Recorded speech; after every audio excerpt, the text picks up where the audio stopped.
Hey, don't worry, buddy. It's in the next case, I promise.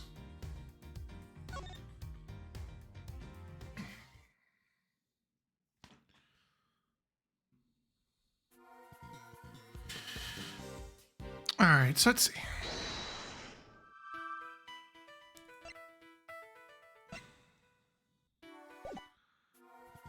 So we wanted to talk to her, right?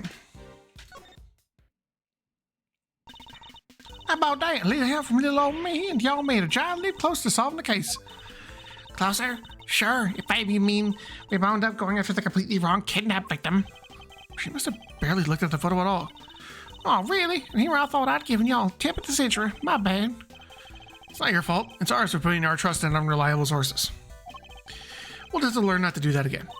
Hey, that ain't nice. I don't give y'all no tips at all, you know that, you know? And I won't, not if you're gonna be like that. Alright, fine, maybe just this one. But only because I got a real scoop for y'all this time. A real scoop, huh? This should be good. Fine, I'm not expecting much, but you got my attention. What is this scoop of yours? Proof, that's what. Proof that Taurosaurus really is real. Alright, okay, we're leaving. Wait, I ain't lying. I swear. I'm sure it's hard to believe, but it's true. We don't have time for this. We also don't have much else to go on, I suppose. Proof? What kind of proof? Did you catch something in your tape recorder, perhaps? Oh, you're good, Ruffles. Sharper than gosh dang tech. I captured the sound of that big old beastie breathing fire is what I captured. So we were something a little better than that. Hey, don't make that face, dang it. I ain't lying. Listen for years and you tell me it's true. Tell me it ain't true. All right, ready? It's fire breathing time, daddammit. Grogger. There, well. Kinda hard to tell over the shouting, but it could have been something breathing fire, maybe. And tell me, Miss Lloyd, did you see this fire breathing something with your own eyes? Well, not exactly with my eyes as such, being as how I wasn't precisely close by when it happened.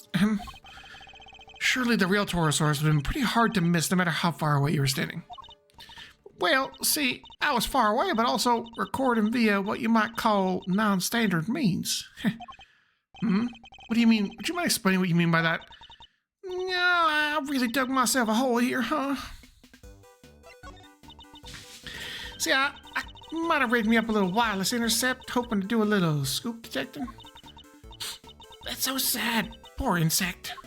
No, not an insect, Kay, an intercept.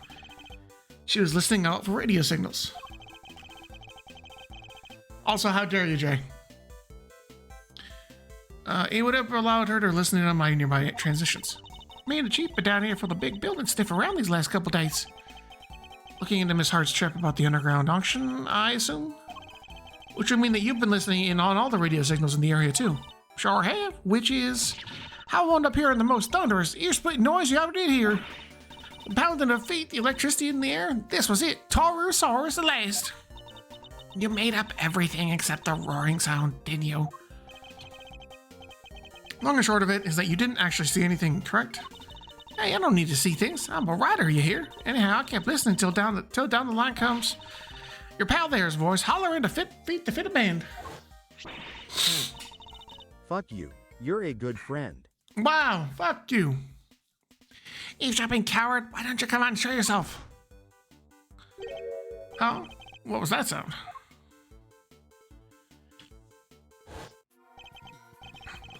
Our apologies for that. I'm sure Kate didn't mean to bowl you over with her little outburst. I assume it was as shocking as it because you didn't hear it directly.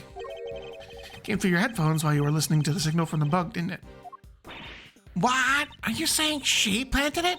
Hey, come on now. I ain't no bugging. That's just light-hearted intercepting's all. Would you mind if we borrow the tape of what you recorded, Miss Lloyd? God, do what you danged well, please.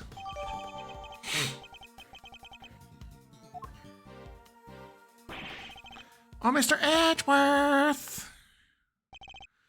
Mr. Saint, Miss Berry. How's the search going? Did you find him? Not yet. Poor Sean. Sean? Oh, nothing. Just a slip of the tongue. I guess they still don't know about the kidnapping. We did manage to find Eustace, yes. You did? That's great. Thanks so much. Now maybe they won't arrest me again.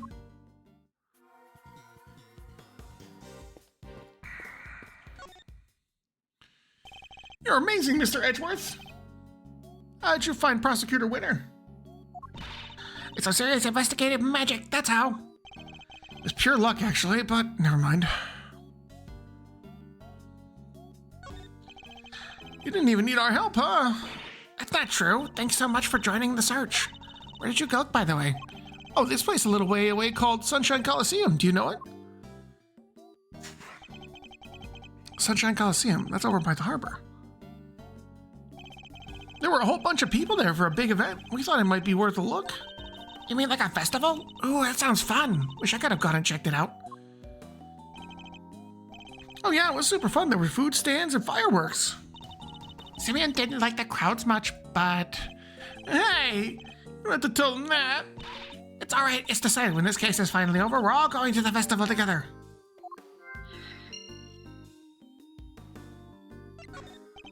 It's kind of lucky you found Prosecutor Winter so quickly.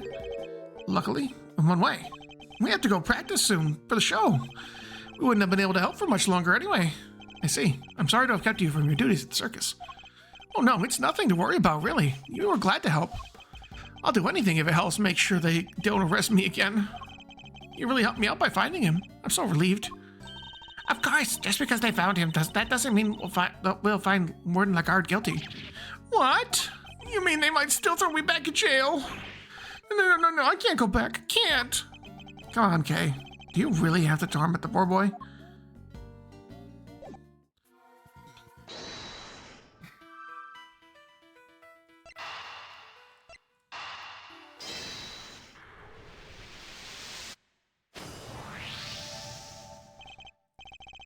Mr. Saint, you mentioned fireworks before. Huh? Fireworks? Yes, at the event at the Coliseum.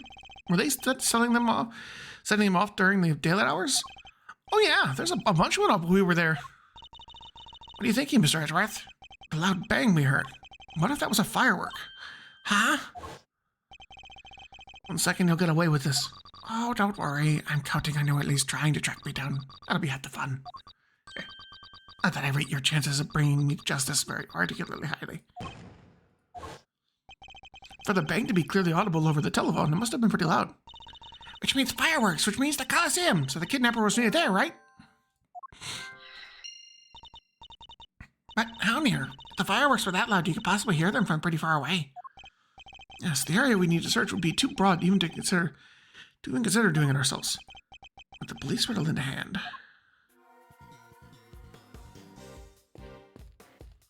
And that thing come true.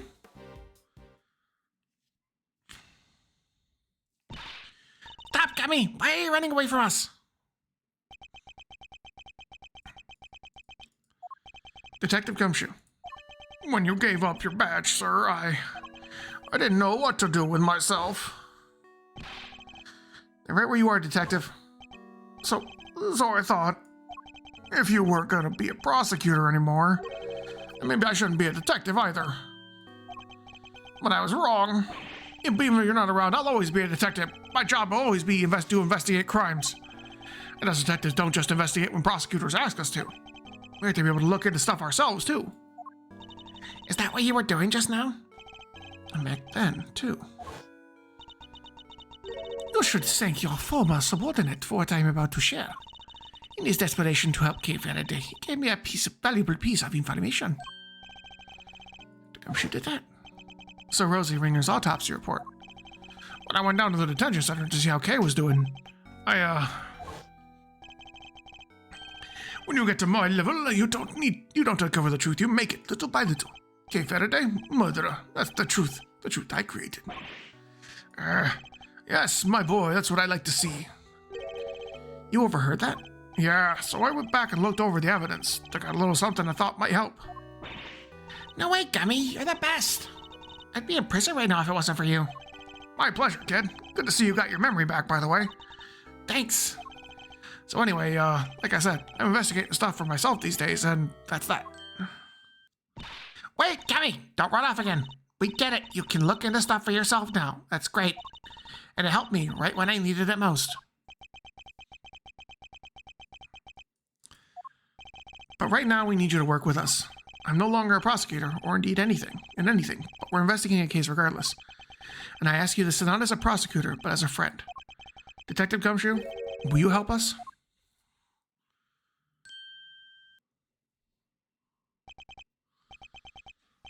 Aw, stop it, sir. You're killing me.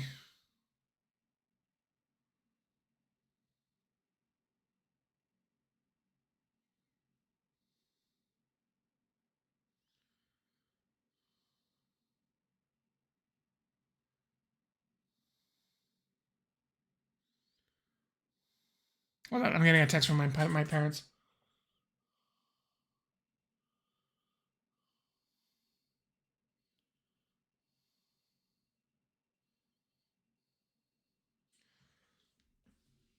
Oh, stop it. You're killing me, sir. Here.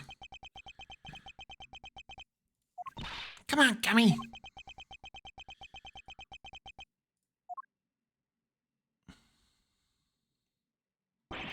All right, I'll do it. Now stop bowing and be nice to me, okay? It's weird. Gummy! Thank you, Detective. So what do you need? Can you tell us what you discovered in the course of your investigations, Detective? Yes, sir. Sure I can. All right, so I got 3 big things to tell you. Here goes. Number 1, I've got some results for you from when the forensics looked at case close. They found traces of what looked to be a powerful sedative. Brand was 3Zs. I guess that's what she was drugged with at the Gourd Lake before she was taken to the roof of the big building. Sure seems that way. Now for number 2. I got a hold of all the footage from the security camera in front of a big building elevator. Camera that captured President Wang and Judge Cavell that night. Where's Wang? The elevator is usually the only way of getting up on the roof, correct? And therefore, anyone using it should have been caught on the camera.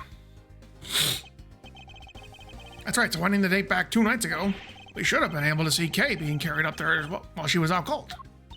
And did you spot me, Gummy? I watched it all on fast forward, everything from 2 days ago until the end. Yes, and nothing. No sign of Kay anywhere. I thought it was too good to be true. So how'd the kidnapper get her up there? We all need to look into that in a little more detail. And last item on your list? Yes, sir. This is the big one. The 3rd thing I have to tell you is, it's great to be working with you again. All of you got just perfect this last thing I do, and that about wraps it up. I put you through a lot, Detective, but that doesn't mean I can start going easy on you. That's the big one, as you put it? It doesn't even deserve to be it doesn't even have anything to do with the case. I would have preferred something in practical use. Oof. No mercy, huh? Guess I shouldn't have expected any less. Thanks, Mr. Edgeworth. A boy has been kidnapped. We need your help to find him. Kidnapped? Yes. His name is Sean Fenn. Oh, wait. The kid with the horns? You know him? I saw him earlier today. You mean this morning? Yeah, he got off that bus over there. And then he walked off towards the garbage disposal area. Where's that? Just over there. It's where all the offices of the big building have put their trash before it gets taken away. Where I went after that, I couldn't tell you. I had to leave right around then. I think we'd better take a closer look at this garbage disposal area.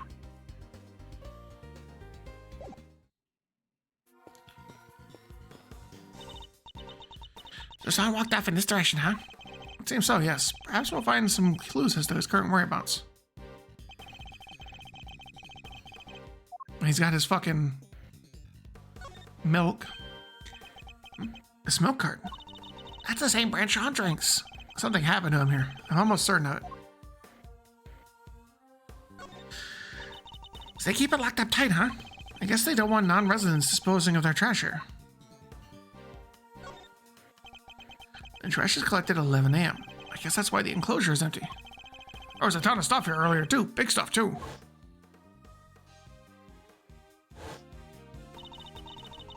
Today must be the day they take the big stuff away. Yeah, sure looked that way.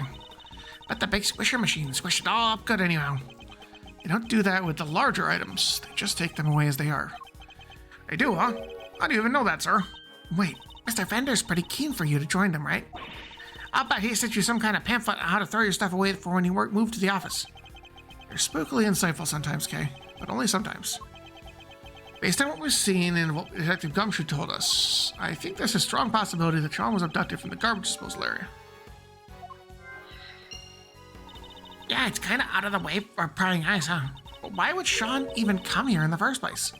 I imagine he must have had something to dispose of. But the truck's already come and gone. Guess we'll never know what that something was now. Thank you for the hydrate, Jay.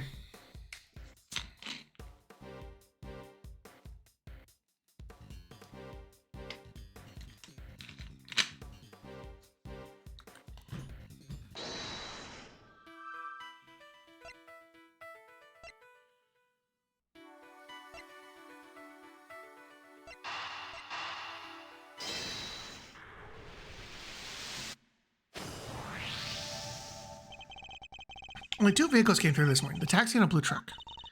And Eustace was taken away in the taxi. Right, well, it seems that Sean was likely abducted from the garbage disposal area. And if the garbage was collected at 11 a.m. Oh, I get it. Now we know what kind of truck it was. Indeed, it must have been the garbage truck. But the police officer who told us about it didn't describe it as such. He only mentioned the fact that it was blue. Heh, some cop he was. How did he even notice it was one of those cool trash squishy machines? Because it wasn't. Today isn't a regular garbage day. It's the day they collect larger items. Which they wouldn't use a specialized garbage truck, just a regular truck like any other.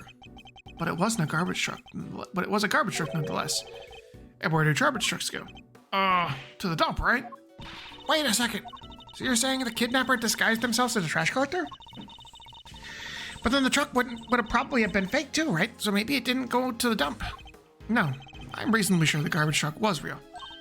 Yeah? How do you figure that? Another look at the garbage disposal area should tell us.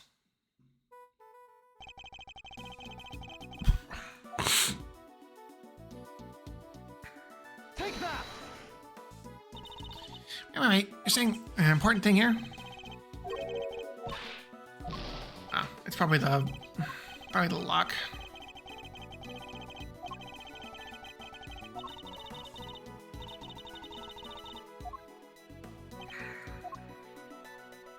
Take that!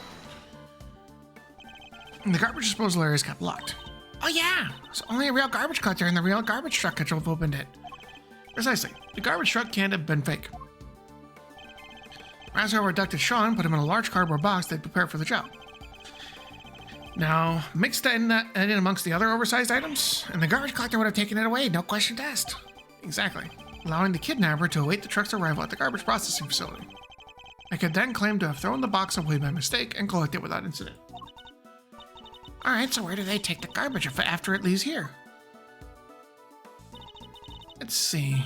Looks like we have 2 possibilities.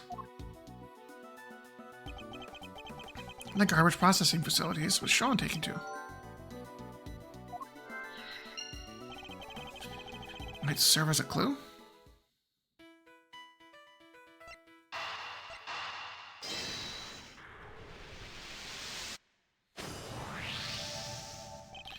So based on the loud bang we heard on this phone call, we know that the kidnapper was somewhere in the vicinity of Sunshine Coliseum. As one of those garbage facilities is right by there too. I think it's likely that's where Sean was taken. Which means the kidnapper must be holding him somewhere near there. Detective Gumshoe. Yes, sir. Could I ask you and your men to search the area around the garbage facility? It's not like you would ask, sir. It was a little flat, if I'm being totally honest. Why don't you give me a good old-fashioned order, huh? Like you used to. You don't mind, even though I'm not a prosecutor anymore? I thought I told you already. A detective investigates for himself, not just for prosecutors. Thank you.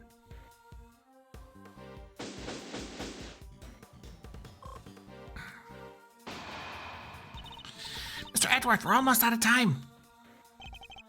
You're right, we need to hurry. I doubt Judge Gavel and the others can hold out much longer. I'm counting on you, Detective Gumshoe. I won't let you down, sir. It won't be an official search. But I'll put my best guys on it. You can count on that. I'm coming too, Gummy. I promised I'd snatch Sean from the jaws of danger, and that's just what I'm gonna do. I'll head back to the courthouse. Who knows? I may be able to drag proceedings out just a bit longer. All right, with me, everybody. Even in the depths of night.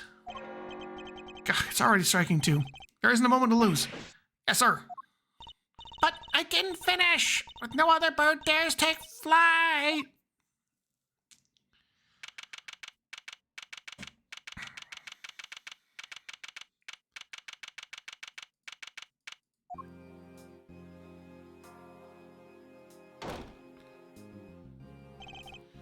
Well, if it isn't our old friend, Prosecutor Edgeworth. Hello, dear boy. Excelsius Winner. The accused will turn and face the prosecution. I'm not done with you yet. I already told you, Francisco. It doesn't make sense. Why would I help her? I feel for her, of course. A woman in her prime sent to prison not to make a grown man cry. I suppose evidence is in order to keep her out of a jail cell? No, that's preposterous. But we have a statement from your own son. He says he entrusted the evidence to your care. I'm afraid I don't know what he's talking about. Or why he'd say such a thing. I don't know what's gotten into him lately.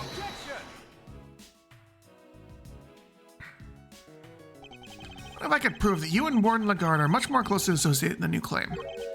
I'm sorry, prove. I think we've been over this, dear boy. You're an ex-prosecutor, remember? You're not allowed in this part of the courtroom anymore. Myers Edgeworth, I am the one prosecuting this case. What are you thinking, barging in like this? Sorry, Francisca, but it's important. May I speak on behalf of the prosecution just briefly? What are you doing? Judge Cavell, I come before the court with important new evidence. I ask that you allow me to present it. Oh, have you lost your mind, dear boy? There's no way this can be allowed. Objection. Well, the defense hopes you'll let him, G. I'm just saying. What's the thinking over the prosecution side there, Frantango? Fine. The prosecution has no objections. Objection. Your objections are neither here nor there. This isn't a democracy. It's a courtroom. And this is flagrant contempt. Isn't that right, Verity? No, as long as Sean's still missing, she'll feel like she has no choice but to go along with it, whatever Winner wants. There's some way to telling her he might be found at any moment. Judge Cavell, I would ask only this. You trust me, and am I my assistant? Just this once. Speaking of which, that is Verity. She's currently searching for the most important piece of evidence of all. Objection. Nonsense! There's no more evidence to be found. You're just stalling for time. Objection. The most important piece of evidence of all, eh? AG. I don't know what this evidence is, but maybe we should trust Miles' little pal. What do you say? I mean, I say little pal, but she's way more than that. She's the only one and only great thief Yadagarasu. Seems Vendor has sense what I'm getting at least. Judge Cavell, the evidence I'm talking about, we're almost certain we know where it is. Case only moments away from snatching it from the jaws of danger. Very well. This is highly irregular, but I'll allow it. You have my thanks. You're gone completely mad! You said you had important new evidence. Evidence of what exactly? Just what I said, that Warden Lagarde and Chairman Winner are far better acquainted than he claims. I think I have that. I think it's not that. It's... yes. I'm going to present it to you.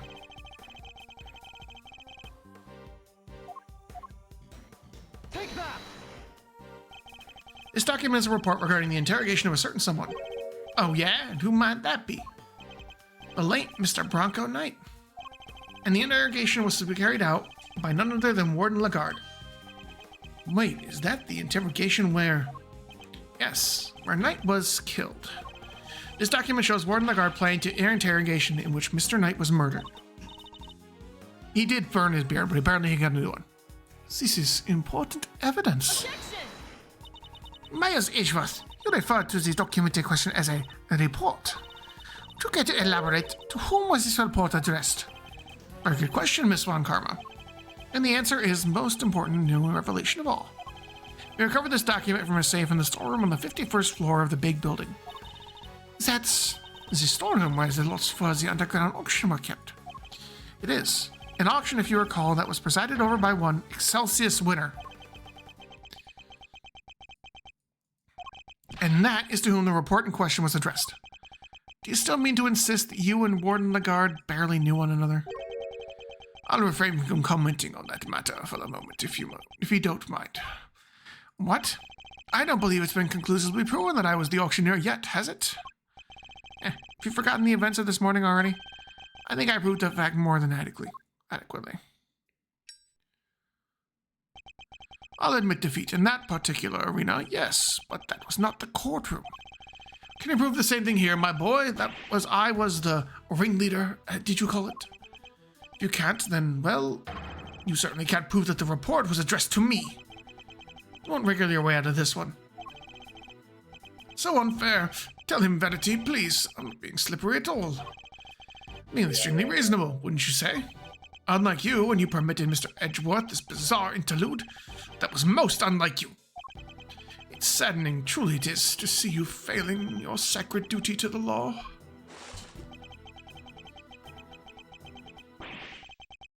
Almost saddening enough to make me want to take drastic measures.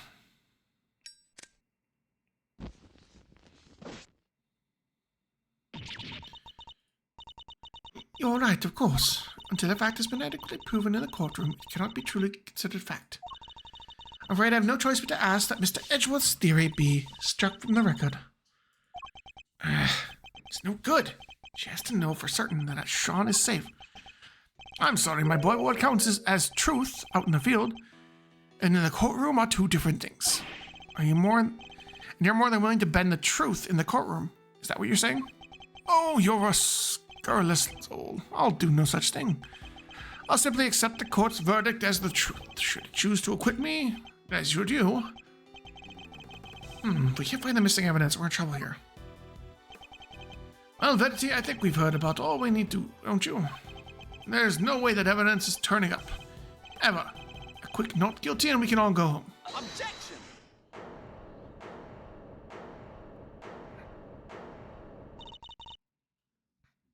Who said that?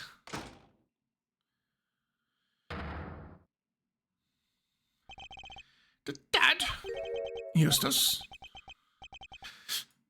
What are you doing here?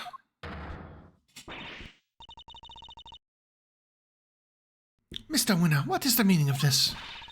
And where have you been? You can't just abandon your duties like that. I'm sorry.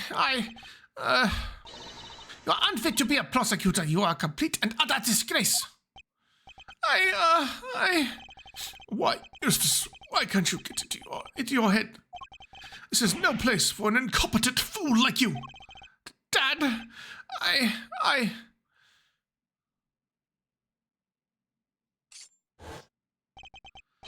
brought some vital evidence. So, can I please, take my place at the prosecutor's bench? Pretty please. Oh, well, Eustace, this is certainly a surprise. Objection! Oh, Eustace, my boy, what's gotten into you? There's something different about you. What's going on? Coca, thank you for the raid. I appreciate it. Welcome, everybody, to the finale. Oh, thank you for the subscription, Coca. I appreciate it.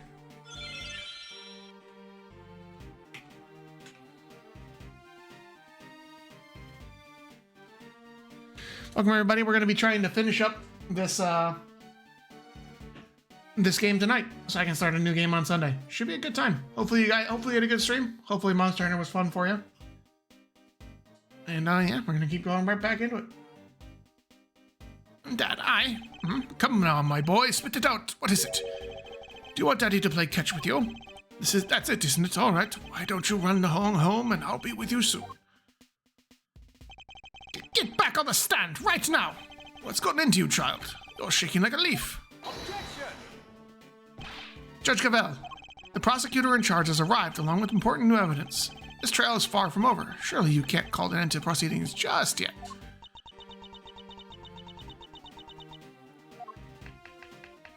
No objections from Team Defense. Only wish we could have had our original team captain say that herself, though. The prosecution has no objections either. You think this farce is going to continue? There's no chance of that. None at all. Isn't that right, Verity? So he's successful in his bid to kidnap Sean, but we know different. Sadly, as long as the boy remains missing, nothing changes. Judge Cavell's hands are still tied.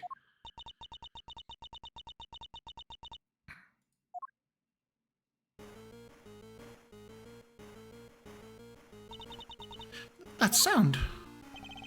That's her cell phone. Huh? Mine is also ringing. Whoa, I'm getting a call too. Mr. Edgeworth! Mr. Fender! We found Sean! We found Sean! Detective, you did it! The most important piece of evidence at all, huh? That's some stellar work, you great thiefness. Haha, thanks. We just thought you should know right away. See y'all soon.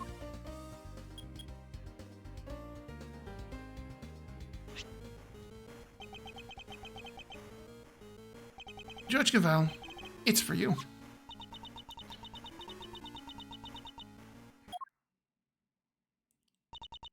Hello? Yes, I understand. I'm so glad you're safe.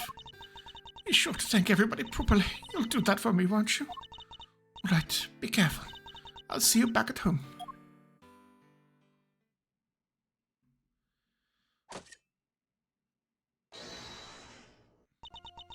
The proceedings will continue. I feel a certain freedom returning to my hammer arm. No! How? Is this some idiotic joke? It's no such thing. The witness will return to the stand, and Mr. Werner will step up to the prosecutor's bench. Yes, ma'am. Omega, thank you. Omega Omni 1 just subscribed. CrowX1 Dabber. Oh, not the hype train. We don't need that. Eustace Wiener. Yes? I leave matters in your hands. Huh? Facing down your own father. This won't be easy. I'll be looking on with interest. Don't disappoint me.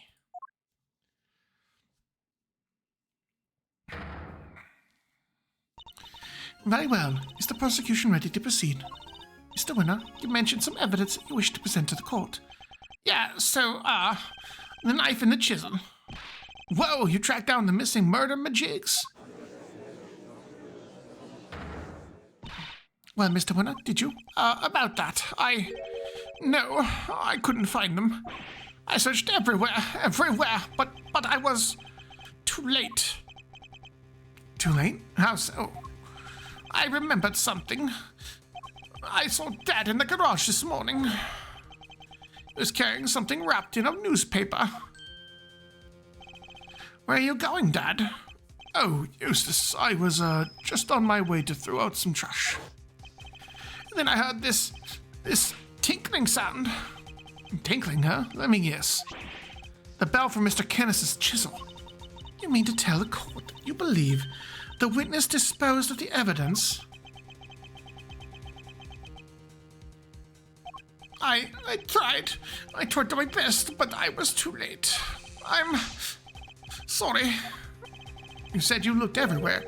Everywhere where? Literally everywhere. I even went to the dump.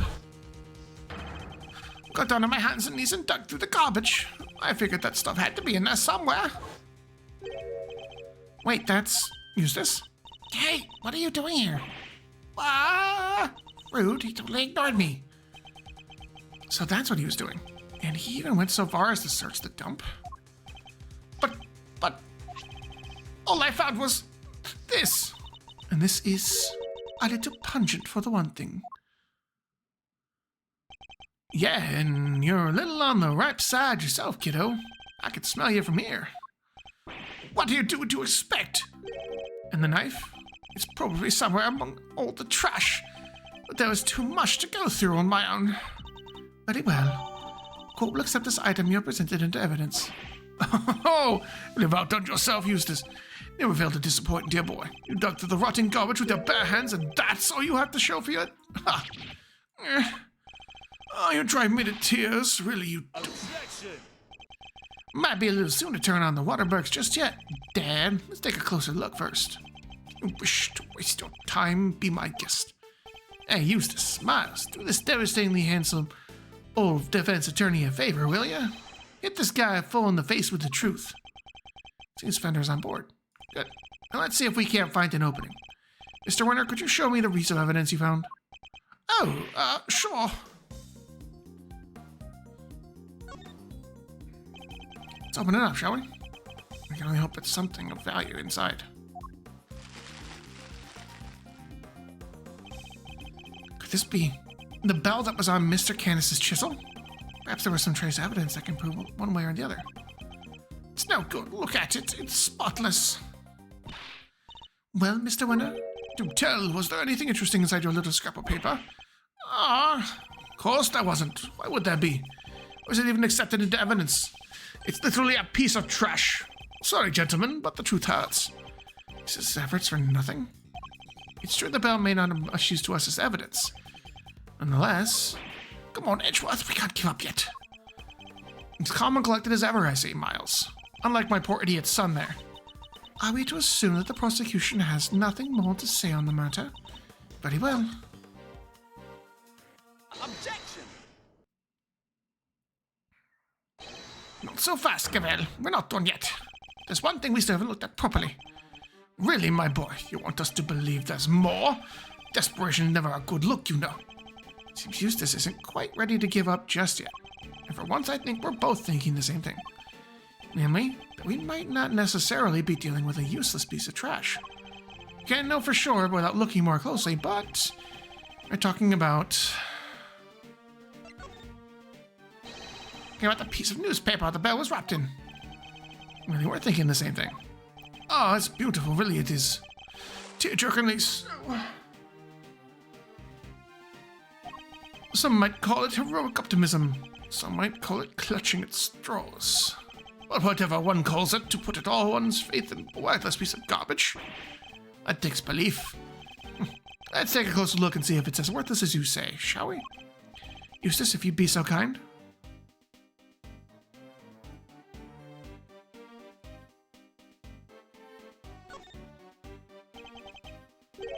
Are these finger marks? And look, it's covered in some sort of oil. Judge Gavel, I'd like to have this examined for fingerprints. Can I request that you call on somebody from forensics? Very well. Summon a technician right away. I have the results, Your Honor. It's been confirmed that these are finger marks. Unfortunately, it looks like they were made by somebody wearing gloves. No! Oh dear, well, that doesn't give you very much in the way of evidence, does it? And we have an ad break going on. We'll give it just a couple minutes before we keep going. Take this opportunity to take a little drink.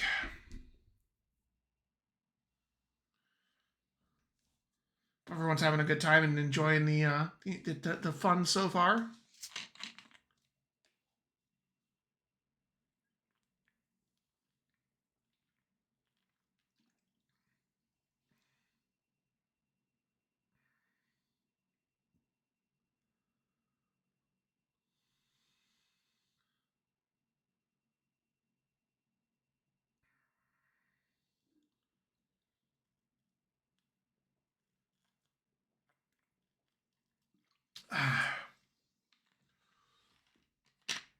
This game has been really fun, and I'm excited for everybody to see the game I got planned on Sunday. It took me quite a bit to get it tracked down and set up, so hopefully it'll work out okay.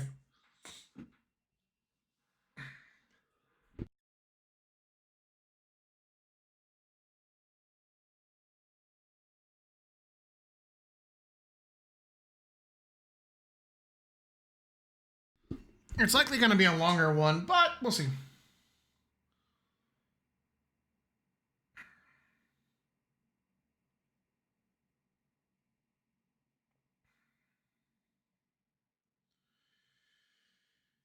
Yeah, well, it was a long day. I got my first day back at work after dealing with everything, so good to be back. Good to get back into a sense of normalcy, I suppose.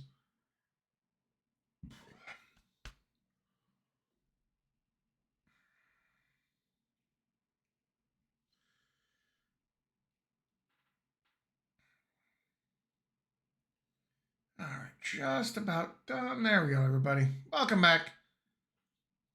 We're continuing on with this. So, let's move. But I suppose it makes sense if you think about it. After all, this was important evidence. No kind of idiot would handle something like that without gloves on. Well, that's right. The kind that would flail about desperately like you, my boy. Wow, way to talk to your own kids, Super Dad. Really calling a spade, or in this case, an idiot. Real winners know how to keep their emotions out of things. And I take no pity on the weak from the foolish, including their own ineffective offspring. Dad, you spent the last who knows how long proclaiming yourself to be a prize-winning prosecutor. Thanks to my little pep talk this morning, you finally know exactly how those prizes were won. It was all thanks to me, thanks to the power I wield. You've never stood on your own 2 feet. You've always been coddled, first by me, then by Verity. Dad? Oh, dry your garbage-smelling tears. Garbage-smelling? Not that it's a stench that doesn't suit you. Even if it doesn't make me turn up my nose in disgust. Objection! No, you're wrong. I am, my boy. What about? About what? I'm not the one that smells. You are! What did you say? Yeah, you smell, and you don't even realize it. You couldn't hide it even if you wanted to. Edgeworth, take a sniff right there where the finger marks are. Me to smell it. Is that oil? Yep, and I know where it came from. Wait, I know it from somewhere too. So the engine oil in there, I guess Winter Senior must be up to something on the waterhead. The doctor tells us something important. This is exactly who threw this piece of evidence away. Wait, don't I have his gloves? Death, right there. I do have his gloves.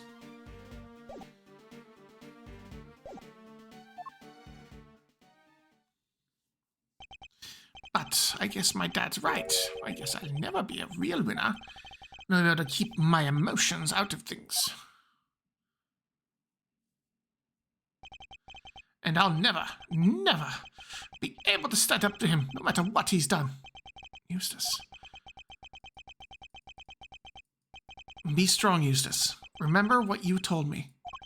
You said you were going to be different from your father. A different kind of prosecutor. And you are a prosecutor. We both are. That's why we're standing here in this courtroom. A prosecutor's highest responsibility is to the truth, to see that it comes to light no matter what. We'll expose crimes and we'll see that their perpetrators are punished, no matter who they may be. So if you truly mean to continue on as a prosecutor, you know what you have to do. I made you a promise. I said that if you could summon up the courage to find your feet again, I'd help you. This isn't something you should have to do alone. I'm here. I'm right beside you. Thanks, Edgeworth. You're right. Those finger marks tied to my dad. This crime. We just need to show everybody how. Take that! The smell you pointed out to me, Eustace. It's the smell of engine oil, isn't it? Motorcycle oil, even. Yup, and we both smelled it before in the same place. Yes, in Chairman Winter's garage. What's more, these finger marks feature some distinctive patterns, don't they? The outlines of the letters D, E, A, T, and H. The same letters that appear on the fingers of these gloves. Objection! Oh, gloves that can be bought in any store. How does that prove anything, dear boy? How indeed. That's not the only thing that connects your gloves to the piece of newspaper we found. Take a look again at the scrap of paper the ball was wrapped in. And compare it to the gloves we found in the Chairman Winter's garage.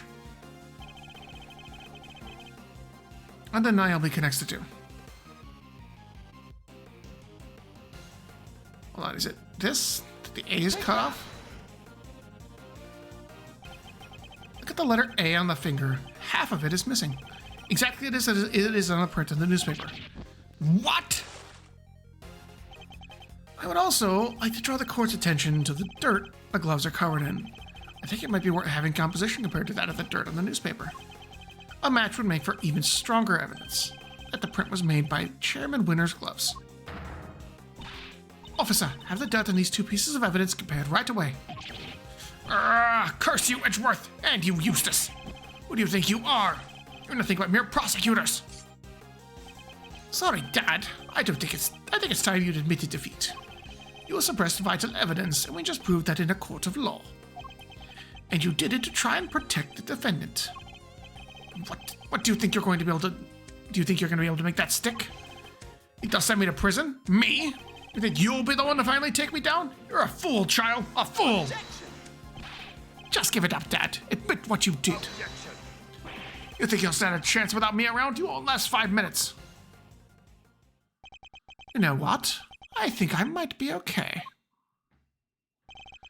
All I ever wanted was to become a prosecutor, to make you proud.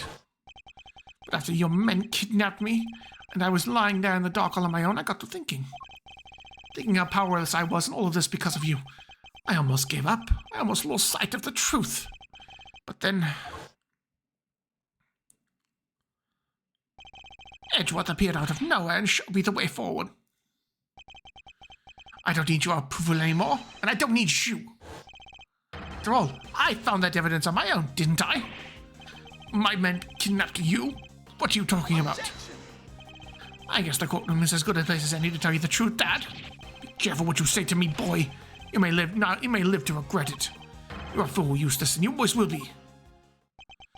I know you've hated me for as long as I can remember, but I want you to know that despite it all, I've always looked up to you as my dad. Thanks for everything, Excelsius. And goodbye. When did you need me, dang it! You can't possibly survive without me! Eustace!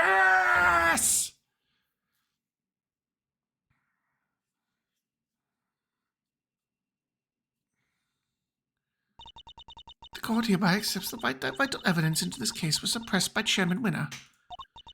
The correct crime will be tried and an appropriate punishment decided at a future date. But for now we must turn to the matter of the knife and the chisel which still have not been found. However, I believe a full search of the garbage facility may well remedy that. What? You're going to do all that trash for the knife, darling? But then... Don't worry, Warden Lagarde. I'm sure your punishment won't be too unpleasant. Oh, you devil punish? What? Impossible!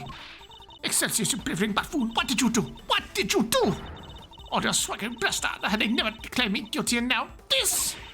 You were the one I went to after they arrested me, but because you made me believe I could trust you. And not only that, you kidnapped a child to try and help me, you didn't even walk, idiot! You feckless, useless idiot of a man! An unsightly outburst, to say the least. But an informative one, too. Wouldn't you agree, Eustace? Yeah, she really let some juicy info slip there. Right? She did, right? Yes, she did. We really need to work on your confidence. Very well. It seems we may be able to bring these proceedings to an end at last. What? Huh? Who's that?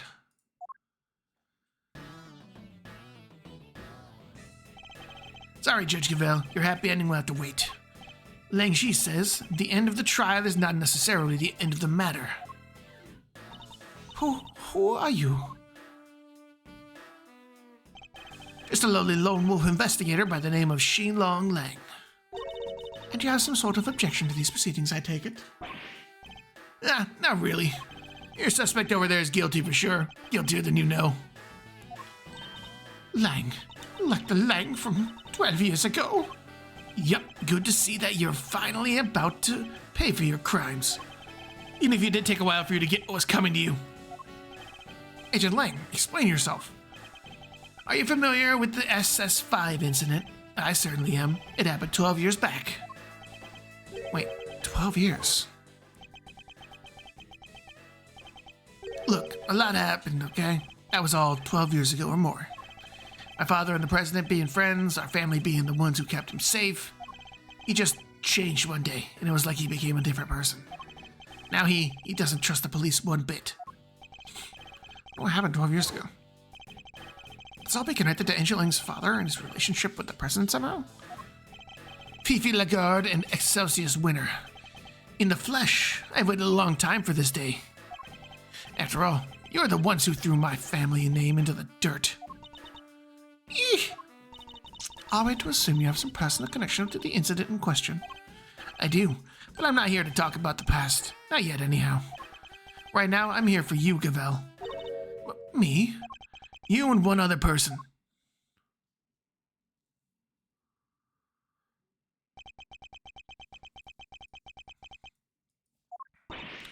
Sean! You're both under arrest. on suspicion of having conspired to murder Dijun Wang, president of Zhengfa. Objection! Where is your evidence, Agent Ling? Not so fast! All in good time, Mr. Prosecutor. We haven't even started our investigation yet. I want my suspects on the scene with me while I look everything over again. We've uncovered Agent Lang. I need to know. If you got a problem, you're more than welcome to tag along. Oh, believe me, I will.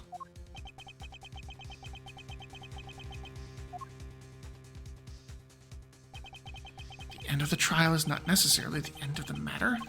We certainly haven't come anywhere close to solving the mystery of the president's murder. Or uncovering the truth behind these so-called monster sightings. Right, I'm counting on you at least trying to track me down. That'll be half the fun. So, not that I rate your chances of bringing me a justice particularly highly. I know who that was on the phone. Yes, I'd say the matter is far from over yet.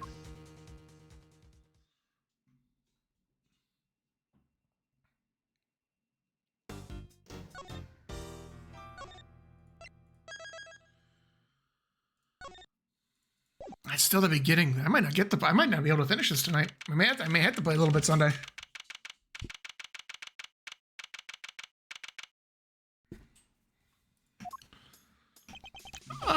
Could you maybe calm down a little?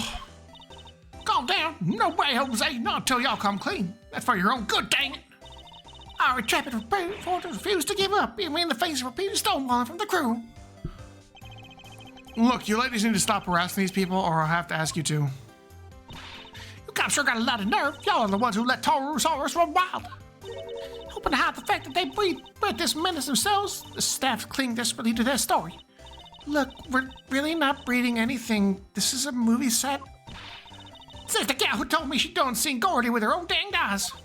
I saw something, but that doesn't mean we're keeping monsters here. All right, break it up. Oh, Mr. Edgeworth and Sean. Y'all are on the trail of this here monster infestation too, huh? No, we're on the trail of a criminal. Thing she says, the darkness of a criminal's heart can sometimes be compared to a monster. That is to say, a killer is no different from a monster, really. Agent Lang, this is highly irregular, sir. We can't allow members of the public onto the crime scene. These people are important witnesses. I need them to be here. And fuck you, Blades on the Hydrate. Well, Agent Lang, here we are.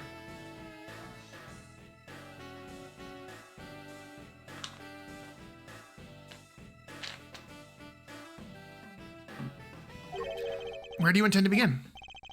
Let's start by summing up the facts. President Wang's body was discovered here this morning. He hadn't been seen since the night before last. Yes, he slipped off without his bodyguards on the scene, if I remember correctly. So he was missing for over a day. The last person to see him alive was you, Judge Cavell, on the roof of the big building.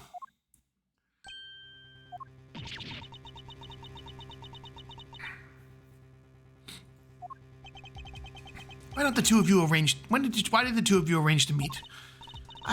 I'm sorry, but I can't say. But even to defend yourself from an accusation of murder? Why? Why can't you just tell us? Please, Judge Cavell, we're trying to help you. Not so fast! Ha! She can't say because she'll only incriminate herself more. I know you had something to do with the president's murder, and I'm going to prove it. Objection!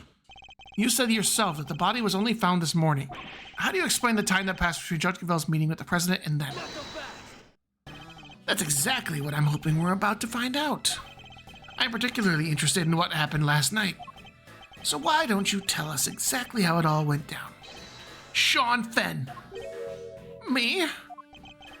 We know you were here on the set last night. You? You were, Sean? We have testimony from the woman over there and forensic evidence from the footprints that proves it. Came back to run your lines, right? What, you were spying on me? I'm sorry, I was just making sure you were okay. It was late, I was worried about you. How many times I gotta tell you, I don't need you to worry about me. Sean, that's no way to talk to an adult. She was trying to look out for you. Apologize this instant. Sorry. I told you before. I won't have you speaking to people that way. Wow, this is a whole new Judge Gavel. Seems she's just as strict with her son as she is with those who break the law. Are you listening to me? If I've told you once, I've told you 1,000 times. You must...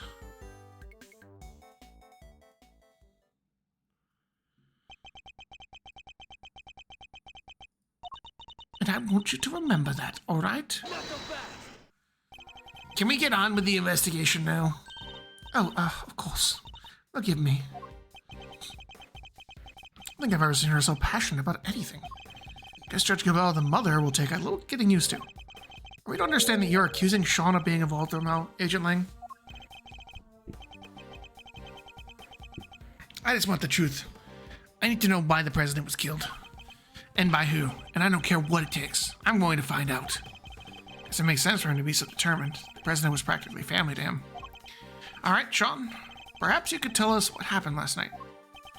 Fine by me. I've got nothing to hide. I had a bad day yesterday. Messed up a couple of takes. We were scheduled to shoot the same scene again today. So I thought I'd put in some extra practice, and that's what I did. It's that simple. It's not like I haven't done it before. It was fine. Nothing happened. You've been rehearsing late at night again? When I called you yesterday evening, Sean, you said you were at the hotel. You called him? Around what time? It must have been 11 p.m. or thereabouts. It's one of our rules. When Sean stays away from home, we have to speak every night. Yeah, well, I wasn't at the hotel. I was here on set. So you lied to me? Sorry. Oh, now she's mad. I think it's kind of amazing how hard he wants to work on his acting, though. Nonetheless, a parent can't help but worry. Her child alone, late at night, anything could happen to him. And indeed it did. He got himself entangled in this case. But he said nothing happened, right? He did, although I can't help but wonder if he was telling the truth.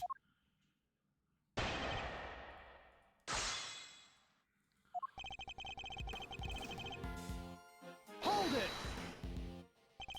A bad day? Could you elaborate a little? What? I had to spell it out for you? It was just bad, okay? Huh.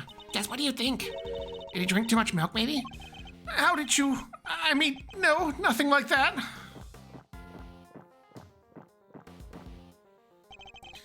Be more accurate to say that his stomach had a bad day. I thought milk was supposed to be good for your digestion. Shut up, we're not talking about that. The point is, I messed up those takes. We were scheduled to shoot the same scene again today. Hold it! So you wanted to rehearse your lines in preparation for the reshoots? Yeah, I caused enough trouble for everybody messing things up for the first time around. I wasn't about to do that again. I'm a pro. We can only admire his dedication and his sense of responsibility to his coworkers. Sean takes his work very seriously. He's a real inspiration to everybody. Even the takes he said he messed up, it wasn't like there was actually a problem. He just wanted to make them as good as they could be. He's always like that, even a tiny bit better is... Shut up! What do you have to say to stop the people that don't need to hear? Oh, sorry, Sean. Maybe work on his people skills a bit more. Anyway, as I was saying... So I thought I'd put in some extra practice. Hold it! Sean, about what you just said. How many times have I made you promise? You're going to rehearse on your own, you have to tell me. I know. That was a little outburst as I stole my thunder. Let me ask again, about what you just said. I think it's pretty cool though, Sean. What, more interruptions? It's all the hours of practice that make you the best you can be, little by little. I'm the same way from small-time thief to average thief, and before I knew it, greatness beckoned. But now I finally made it, I'm not about to stop doing my best. And neither should you. May I continue? Now, Sean, do you often rehearse alone? Finally, I got my question out without being interrupted. Like I haven't done it before. Hold it! Are you sure about that? What do you mean? Of course I'm sure. I was just a regular evening. Nothing out of the ordinary. Huh? A regular evening? How can you say that? Somebody was... Okay, he's just a child. You mustn't be too hard on him. Nothing happened. Really? Something to do with the case anyway. At least, that's what he sounds like he wants us to believe. wait, don't we have some evidence related to that happened last night? We do. We also don't have time to be honoring the lies of a child. I just we had to point out the contradiction in this testimony. I think we have to present... I didn't want to press again. I think we have to present the picture of him last, like, when he was on the site. Because the footprints were already there.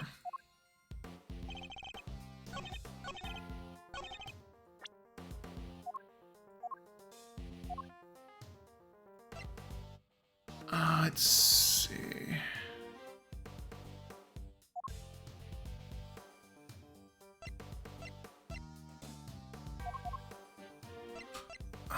Where is it?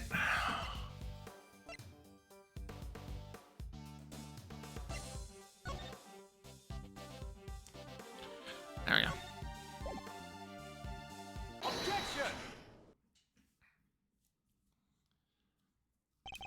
Nothing happened? I'm sorry, but you're lying. This proves it beyond a doubt. Wait, that's... How did you... That's right, your rehearsal tape. What? You have video footage from last night?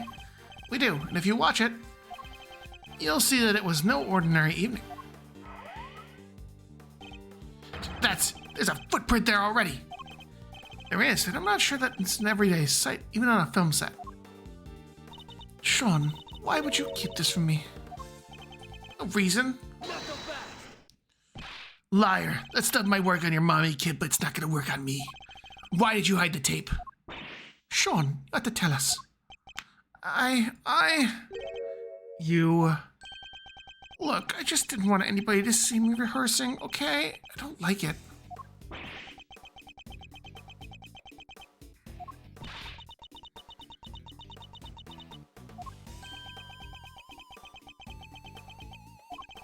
So you were embarrassed? Is that it?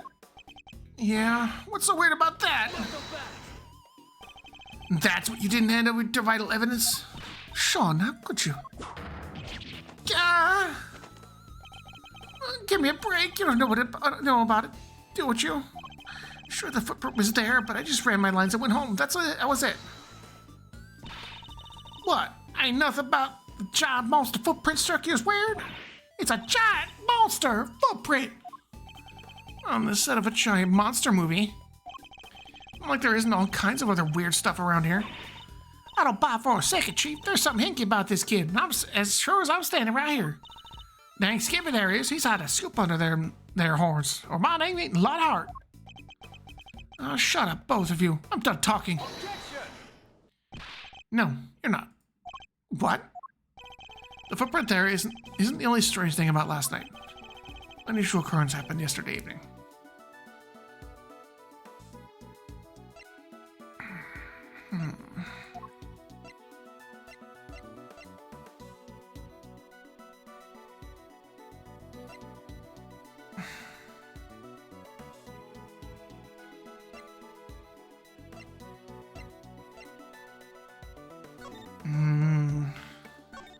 I don't know why I have this, I'll be honest.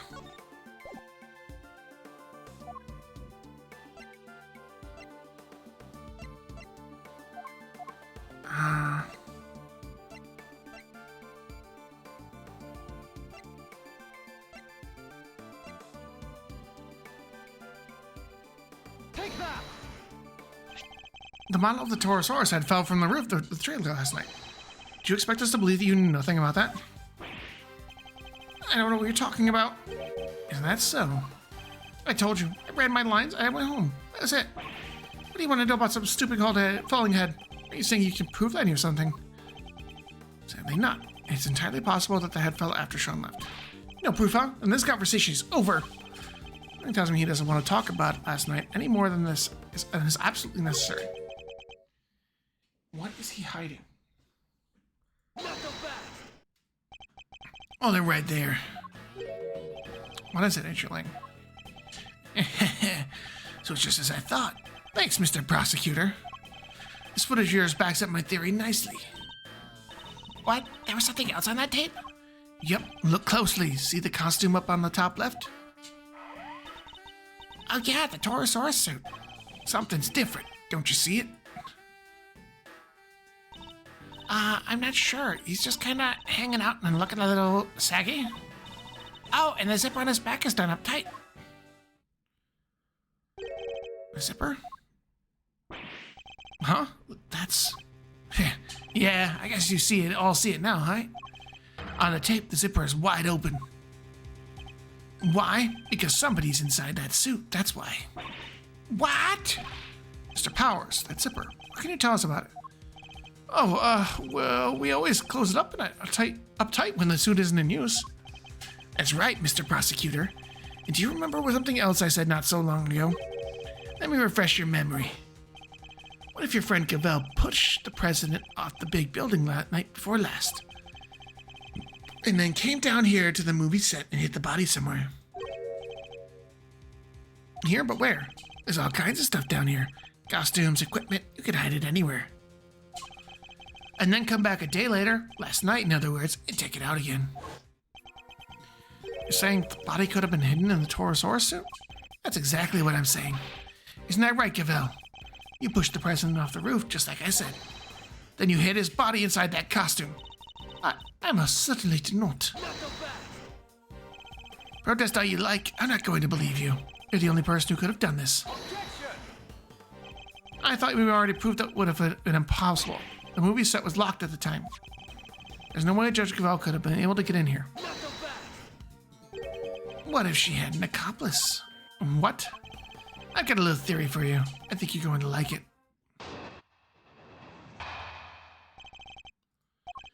What if Sean was waiting down here when Cavell pushed the president off the roof? The two of them were working together. The problem with the lock goes away. And they then worked to hide the body together too. By dragging it over to the Torosaurus suit and stuffing it inside. Think the murder was really that carefully planned? It was the assassination of a world leader. It could only have been carefully planned. Overruled. To suggest that Sean could have been involved in this it's unthinkable. Not so fast. You're in my prime suspect. What makes you think I'm going to listen to a word you say? What about motive? What are the reasons either of them would have to kill the President Wong? Who knows? We'll find out soon enough. She was the last one to meet with him, and she won't tell us why. Pretty darn suspicious. Even you have to agree with that. Judge Cavell, I don't suppose I can convince you to share any more details. My apologies, but that is the one thing I cannot do. However, rest assured, should that ever change, you will be the first to know. So please, you have to believe me. Yeah, murderers have a habit of saying that. What about you, kid? Any weak excuse to offer? If so, now's the time to get them off your chest.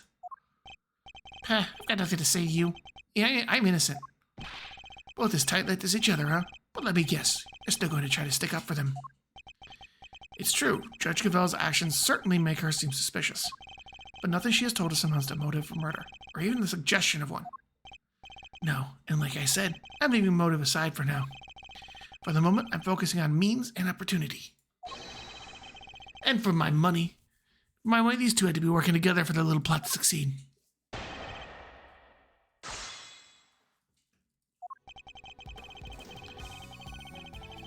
Hold on, I want to take a look at the evidence. I want to take a look at the lock. I think that might be where I need to present here.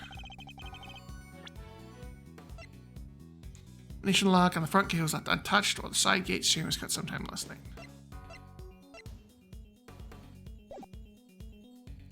Is that seriously suggesting a child could have been accomplice in this murder?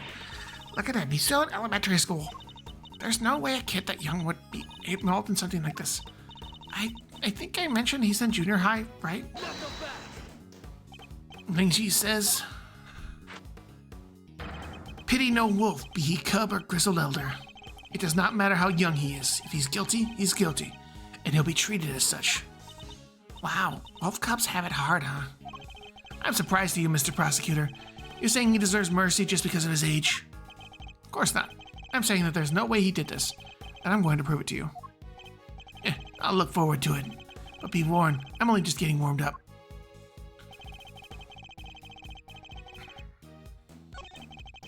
I might have pressed that, actually. Hold it. Goes away how exactly? I thought you might try this, but you and I both know exactly how. Let me make it nice and simple for you. First, she pushes the president off the roof. Pushes, okay. Then the kid opens the combination lock, because he knows the code.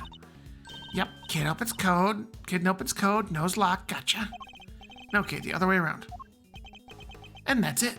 It's that simple. No more lock to worry about. And no more objections about her not being able to get in because she didn't know the code. I would explain away the problem with the lock, it's true. Thank you for your clear and incisive explanation, Agent Lang. Please continue. I will, and hopefully this next part will shut you up for good. Hold it! But if the two of them were working together, why would they need to hide the body for a full day? Well, look at the situation right in front of you. Thanks to that little ruse, we're still puzzling over what they were up to even now. But if you'll let me speak, I can clear up this whole mess once and for all. Ready? Good. So like I was saying, they worked together to hide the body. And stuffing it inside. Hold it! The video footage doesn't show the inside of the suit. You can't say for certain that there was a body in there at all at the time, can you? Maybe not. But we can take a look right now. Let's open it up and see what's inside. I'd put money on us finding proof that it was there. You mind if we examine the suit, Mr. Powers? Oh, not at all. It might be a little ripe, though. Gets pretty sweaty in there. Huh? It's filthy. Yeah, that's weird. I always clean it up pretty good. If you don't, it gets kind of moldy. In other words, what we're looking at is proof that somebody other than you used the costume. That dirt in there must have come from the body. I guess the president was lying right in the middle of that footprint. He probably would have gotten pretty dirty. Exactly. Well, everybody happy? Covered with dirt, it must be from when the body was hidden there. Hold it! Dirt is from when the body was hidden inside the suit. We're assuming that it came directly from the body, correct? Ha! What are you even talking about? Of course we are. Where else could it have come from? It is pretty filthy in there, huh? Dirt got everywhere. Especially around the part where the chest would have been. Chest. That might be an important clue. It hangs together pretty well, I have to say. It's certainly the case when they could have carried out the murder if they were working together. I don't think we stand to gain much by disputing that. So what do we do instead? We listen carefully to his testimony once more, and see if we can tease out anything of value.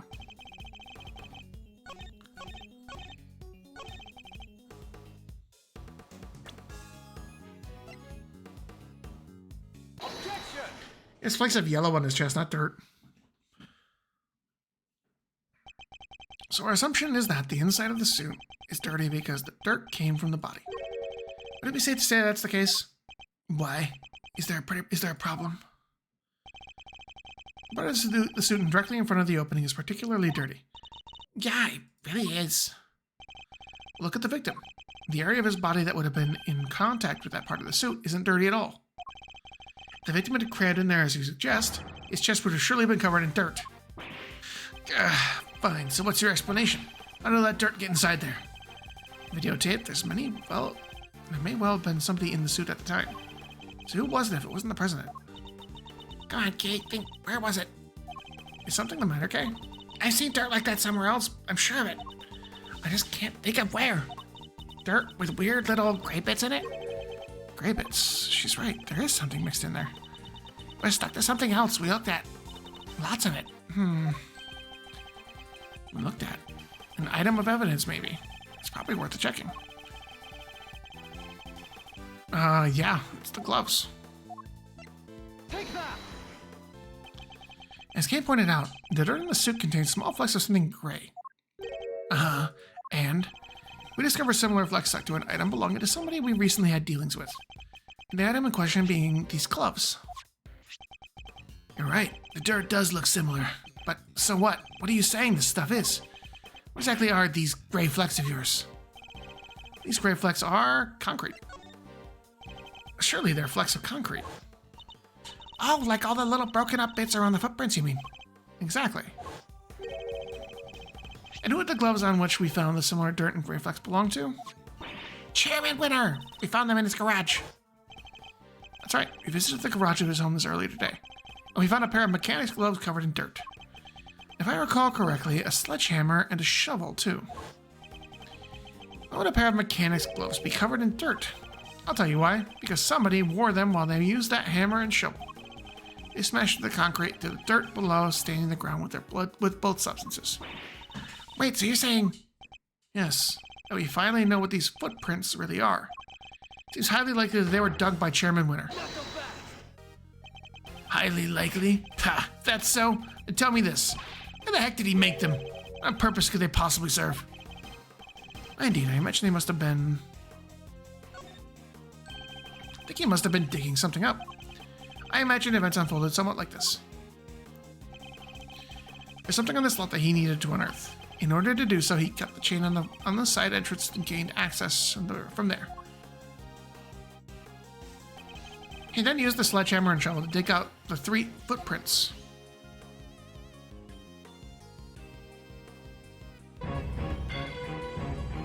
Neku, welcome.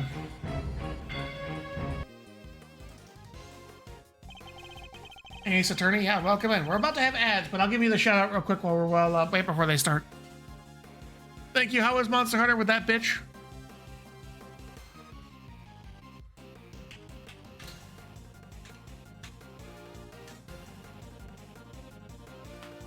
Yeah, we're just about to start ads, and I'm gonna go grab some water in between while we're waiting.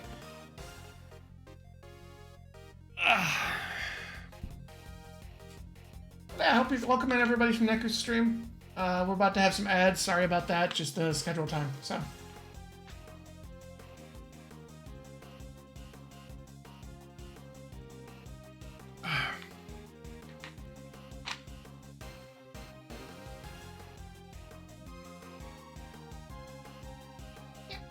And fuck you, Blades.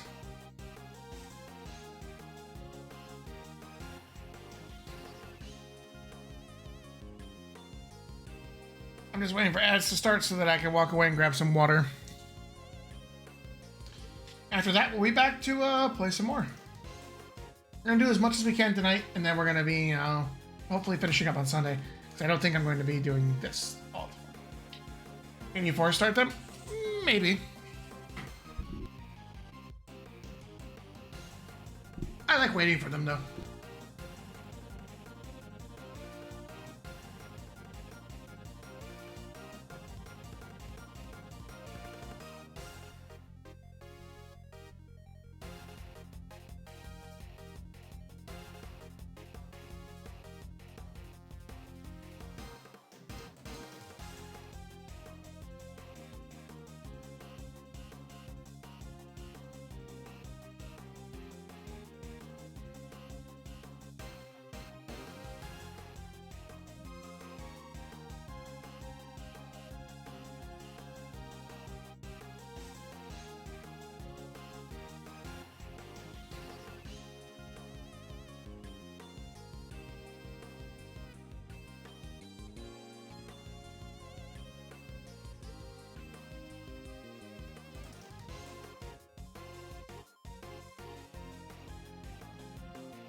And I'm back, chat. Welcome. Should be just about ready to go.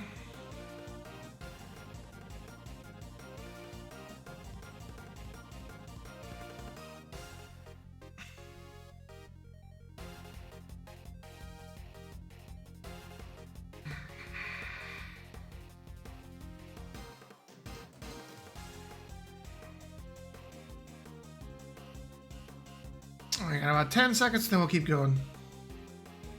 Hope everyone's had a good time so far. Been enjoying. It's always a fun game to play, and I've been enjoying it a lot. Kind of sad we're getting close to the end, but here we are.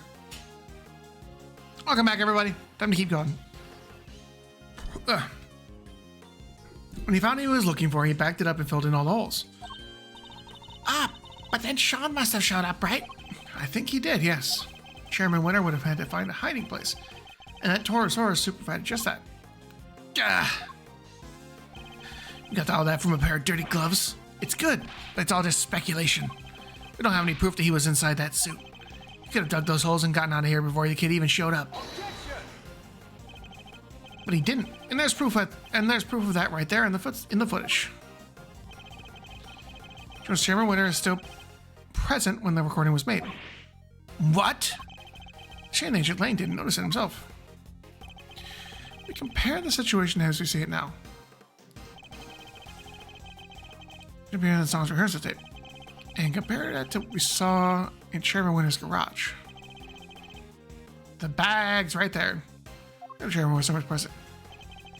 Part of this image shows us that Chairman Winter was still here. The bag. Take that!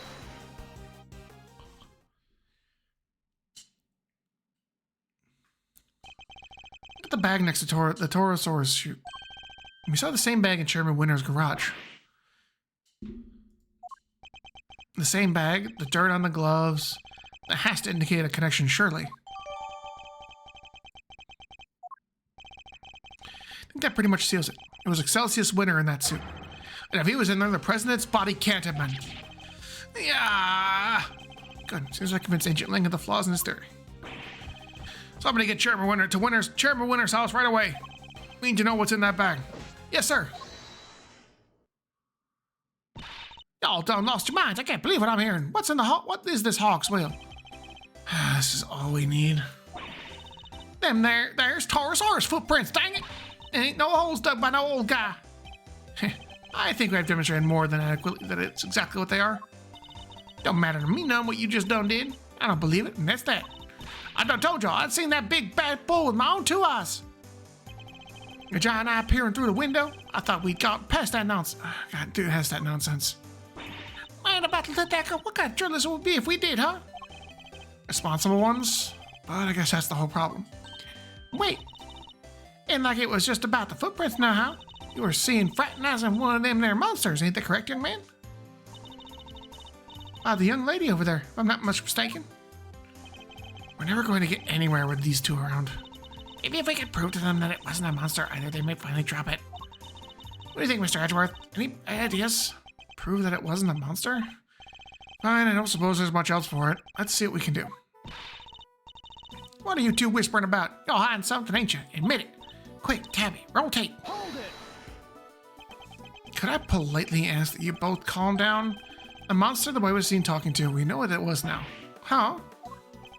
That's right, Sean's rehearsal tape finally cleared up that particular mystery. It did? Which Miss Nichols thought she saw Sean with Gordy. But I mean, right when he was making his rehearsal tape, she mistook a certain object for this legendary creature at the lake. Circle monsters right here in this picture. Huh? I don't see no Gordy. Ain't nothing but a dumb snapshot. Talking about a pro here. Can't fool me with no trick photography. Miss Nichols, Gordy, really? Where's the camera? Take that!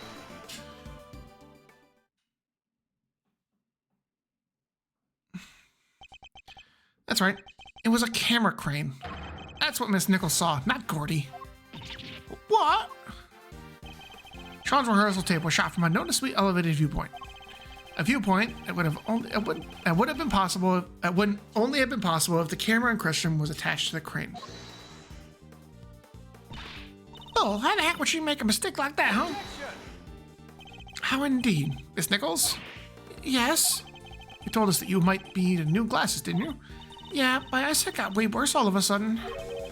I imagine that when you thought you saw Gordy, he was quite heavily shrouded in darkness. That's right, I only really saw a silhouette. But you done told us, skin like an enormous worm. You said, y'all about to try to tell us your precious crane up and grew skin somehow? Ain't even no flesh on them metal bones, let alone skin. You're entirely correct, of course. About the crane as it was in this particular picture, anyway. But it did have a skin of sort last night. I knew you were a scoop hater, but this is plumb crazy. You want Tabby and me to star, is that it? That wasn't my intention at all. But I do think it's time to put them both out of their misery. Skin is right here in front of us. The skin, it was this. The tarp. Miss Nichols told us that it seemed likely to rain last night. That never happened in the end. But I think Sean may have covered the crane with the rainproof sheeting nonetheless. And that, my intrepid young reporters, is what Miss Nichols took for Gordy's skin. What? Aw, heck. Oh, Sean? Am I mistaken? You see everything, don't you? Gotta say, you're pretty amazing. I'm sorry, Miss Hart, but Miss Nichols' monster was no such thing. It was simply a trick of the light. And just like that, the dream dies again. Chief? I think that may have finally shut them up. I thought that kid was holding out on us. This seems I could have been a little wrong, maybe. All right, we know what the so-called monster was now. Everybody happy? Everybody except these two. Agent Lang. The President's autopsy report is out, sir. Is it? Let me see. Death was due to full body contusions and bone breakages caused by extreme pressure from above. So we have our cause of death. He was crushed. Just as we thought. Boop. Hello, Allie. Welcome. Test results still haven't come back from the yellow substance found in his chest. But they did find gunshot residue on his right hand. Gunshot residue? Guess he was a kid at heart, huh? Gunshot residue, Kang. It's a substance left behind when a firearm is discharged. Its presence indicates that the president may have used a gun. Really? But we didn't find a gun anywhere, did we? Indeed not, which makes the residue something out of a riddle. We'll need to read that report carefully. Well, Agent Lang, that clears one thing up at least. See, victim Dijun Wang. Gunshot residue detected on the right hand. Flecks of yellow flake cell substance found stuck on the clothing, still undergoing analysis. Time of death, April 5th, approximately 11 p.m. Cause of death, full body contusions and bone breakage caused by extreme pressure from above. Okay. The president didn't die from a fall, which means he wasn't pushed from the roof at the big building. He was crushed by the falling Torosaurus head, just as we said he was. Guess I have to accept that now. Fine, you were right. Amazing, so that means Judge Cavell isn't a suspect anymore? Surely it must, but the cause and time of death rule her out. She met with the president the night before last, and the autopsy report puts the time of death at around 11 p.m. last night. And we know that the Torosaurus head fell around then too. The facts all line up perfectly. Phew, what a relief. Sorry, might have been a little too soon to celebrate. What? Sure, I think we can accept that the falling head must have been what killed the president. But that begs the question of what could have caused it to fall. Or who. We know what happened late last night, so we had to think about who was here at that time. What are you getting at exactly? You can't mean. I'm afraid I do. You did it, didn't you? Sean! The kid's hiding something. It was right here last night, right where the body was found. He saw the footprints. And yet he wants us to believe he knows nothing of what happened. That's a big ask, surely. Objection! We haven't established if the footprints had anything to do with the murder. So even if we did see them, that doesn't mean he was involved. Maybe not, but his face tells me different. As is the fact that he's shaking like a leaf. It does seem like Agent Lang might be onto something, but I don't think Sean's going to talk. Fine, keep your mouth shut, kid. I have a better idea. Why don't we let your tape do the talking? What exactly are you planning, Agent Lang? Police have some pretty sophisticated image analysis tools these days. You would go to such extreme lengths to see my son convicted. Not ideal, but if the boy won't talk, we don't have any other way of getting the truth. Detective Gumshoe, you have access to exactly such a device, do you not? Sure do. Low V. Good. Then this should make it nice and quick. Mr. Edgeworth, might I request it be you who carries out the analysis in question? I fear that Agent Lang might be inclined to believe the worst. Analysis isn't exactly my specialty, but alright. Was to be discovered somewhere in the image data, I wonder?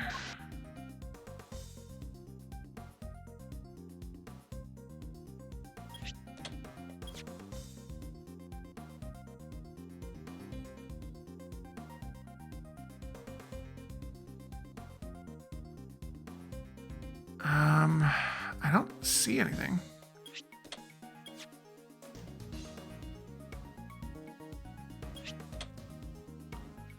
Oh shit! Eureka! What the? I don't see Mr. Edgeworth. Let me see. Hmm? What is it? What is the matter? Show me. Mr. Edgeworth, the court asks you share your findings. Zoom in on the top right part of the image and look closely. There's a person there. It's the president. Oh my. What? You're kidding, right? Well, I'd say that's pretty decisive, wouldn't you? Doesn't look good for Sean at all. Wait, this doesn't prove anything. I didn't know he was there. I don't believe you. And the image does, in fact, prove that something very important. That you and the president were at the scene of the crime together. Admit it, kid. You murdered President Wong. No, that's not ridiculous. Why? Why would he? Sean, you didn't. You can't have, can you? What do I do, Mr. Edgeworth? It's hard to push back against footage like that. Surely even you can't deny this looks pretty bad for the kid, Mr. Prosecutor. Kid, you know nothing about what happened. The president's right there with him. Sean, what are you not telling us? We have to know. He's right, Sean. Be honest now. It's the only way. The truth is, it was all my fault. Sean, what did you do? It was my fault that the Torosaurus head fell off the trailer. I went up to the roof of the trailer to prep the kit I was using, and I turned on the heater while I was there. I must have left it burning when I came back down to run my lines. And my mom called and I left the set to go talk to her. When I came back after the call, the Torosaurus had fallen from the roof and the president was just there, lying next to it. No. We did find evidence of a fire having broken out up on the top of the roof. It was just a tiny one, so I put it out myself. So we're saying the president died because of Sean? If he did, that would make this whole thing just an accident. What did you do with the head after you found it on the ground? I took it apart, carried it piece by piece to the roof, and put it back together again. You're saying you put out the fire and moved the head back to where it fell from? In other words, you tried to cover your tracks. You're a real piece of work, kid. Not like I did any of this on purpose. I really did just forget to turn the heater off. Yes, and when the fire had burned through the legs, the table would have collapsed and the head would have fallen down onto the ground below. You're right. The fire caused the head to fall. Indeed, and I also happen to have an idea about how the fire may have started. These cans of paint thinner by the heater are pretty flammable. Not a great place to keep them. And you swear it was an accident? Seems a little convenient. What was the president even doing here in the first place? How the heck am I supposed to know? I didn't see anybody, I swear. I still don't believe you. How would the President Wong come to a place like this in the middle of the night? Coming here is something of a mystery. It's true.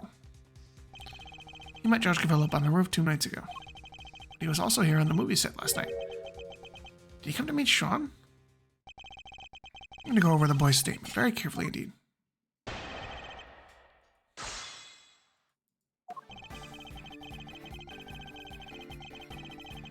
Hold it! You're a fit and hardy young man, Sean. It's spring now. Surely you didn't really need to fire up that stove. He's a fit and hardy young man who needs to look after himself. Really, Your Honor? But have you resorted to such measures even during warm weather? Seriously? You two are going to argue over something like that right now?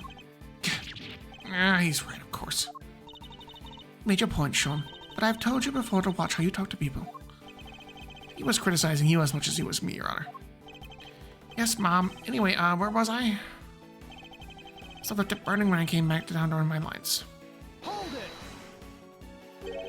You left it burning? You didn't think to check it before you came back down with a lot? I meant to, but I was thinking about my lines in the scene and everything else.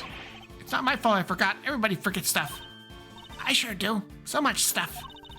I leave the air conditioner on in Mr. Edgeworth's office, and the lights. I forget that he told me never to jump out the ladder in his bookshelf or make prank calls. But the only one thing I never ever forget is to do is turn off an unattended heater. Please, Sean, go on. She's a lot, huh? Anyway, as I was saying, my mom called. Press. Hold it!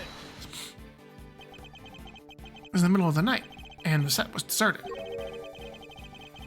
Why did you need to leave in order to talk to your mother? I forgot I was supposed to talk to her. I got confused, I guess. I thought if I didn't leave, she'd find out I was at the hotel, out of the hotel at night on my own. But that doesn't make sense. You know that, don't you? Fine. Look, the camera was rolling and the mics were all live, okay? I didn't want our conversation on that tape where everybody could hear it. I was embarrassed about being recorded speaking on the phone to his mother. So I ditched the rehearsal and ran off the set as quickly as I could. I came back after the call. Hold it! You pretended your mother that you were back at the hotel during the call, correct? How come you couldn't tell her you were coming back to the set to practice your lines? Because she'd have phoned the hotel and asked them to set a car to get me here or something. Overruled! Of course I would have. A child your age should not be out on his own late at night. Anything could happen to you. Children really can't seem to see things from their parents' perspective, can they? It's true the other way around too, you know, Mr. Edgeworth. Alright, Sean, can you tell us what happened when you came back after the speaking to your mother? Oh, sure. So I came back and... Torosaurus had fallen from the roof and... Hold it! Were there any signs that it was about to fall before you left? I don't remember. I was concentrating on my lines. But a fire had broken out on the roof because of the heater you forgot to turn off. Did you really hear nothing the entire time? No, I had my headphones on. Why? I was playing the soundtrack to the movie to help me concentrate, and I was playing it loud. So yeah, I definitely didn't hear anything. Except for the sound of your phone ringing when Judge Cavell called you. You know that cell phones vibrate these days, right? Anyway. Is there lying next to it? Hold it! Did you notice anything unusual about the body? I don't know. It was dark. He suddenly seems even more reticent than usual. I don't think he wants to go back over that memory any more than he has to, Mr. Edgeworth. Sure he doesn't, but is that really all it is? Should I push him a little more on this? Yeah. It was dark, but you knew it was a body nonetheless. He's hiding something. I'd better find out what. Most people would cry out for help if they saw somebody lying on the ground. And yet you didn't? Yeah, because... What was the point? He was dead. So you said. What I'm interested in is how you were able to be so sure. Why were you certain that he was dead? He was lying on the ground and that huge head was right next to him. Didn't take much to figure out what must have happened. Objection! You couldn't have guessed that the impact would have killed him? How did you really know? I'll tell you how, because you checked. Fine, I checked, okay? I was scared, but yeah, I went up to the body and I looked, and he wasn't breathing. So I was right. Well, I try to hide that fact. There must be a reason. Could you tell me how the body looked at that point? I couldn't tell if he was dead at first. There's no blood or anything, so it was hard to be sure. Nothing on his clothes either. He was completely clean. But yeah, he wasn't breathing. So that's how I knew he was dead. Thank you. I'd like you to add that statement to your testimony, if you don't mind. No blood, and there was nothing on his clothes either. But he did have a gold dust on him afterwards. Nothing on his clothes? Nothing at all? Yeah, nothing. Why? Is there a problem with that? There's something you're clearly hoping that we've forgotten. What are you talking about? There isn't. There is not anything. Unluckily for you, we remember it rather well. I'm talking, of course, about the yellow speckles found on the president's chest.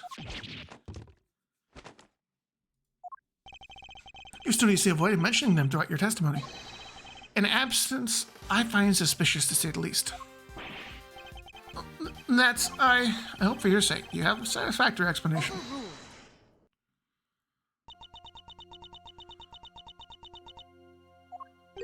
Judge Cavell? Allow me to explain. But the yellow residue on the president's chest, I imagine it was from a bouquet of flowers. Lion lilies, to be precise. Lion lilies? 2 nights ago, when I met the president on the roof of the big building, I presented him with a bouquet.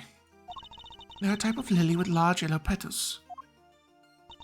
I imagine that the substance on the president's Wong's chest was pollen from those flowers. Huh? But they're not in the printout from the security camera. Only because the president is in the way. Why give him flowers? That It's not something I am at liberty to divulge. What? More secrets? Are you serious? First you wouldn't tell us why you met with him, and now you can't even tell us about the flowers. My sincerest apologies, but all I can tell you is that I gave him the bouquet. Objection! A bouquet that was nowhere near the body when it was discovered. How do you explain that? I cannot. Ha! Seriously, Your Honor? Some things you won't explain, the rest you can't. Come on, you've got to give us something here. You wouldn't let this fly in the courtroom. What makes you think we'll accept it? Hey, leave her alone. Sean, I threw the flowers away, okay? You did? So they were there when you first found the body? Yeah, they were right there on his chest. And they were squashed completely flat.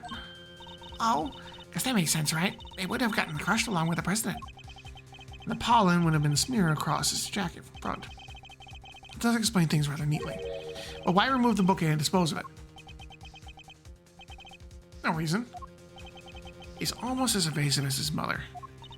More secrets, they're quite a pair. There is no secret. I know exactly why Sean disposed of the bouquet. Huh? You saw me leave the house with it, didn't you? Oh, I get it. When you saw the flowers on the president's body, you remember seeing your mom with them, and felt the need to prevent her from coming under suspicion. No, you've got it all wrong. That's his least convincing lie yet.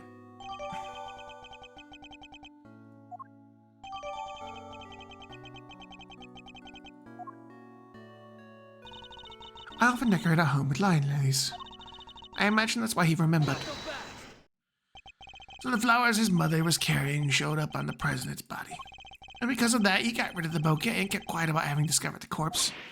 Well, that ties everything up nicely, doesn't it? A little too nicely for my tastes. Why? What's wrong with nice?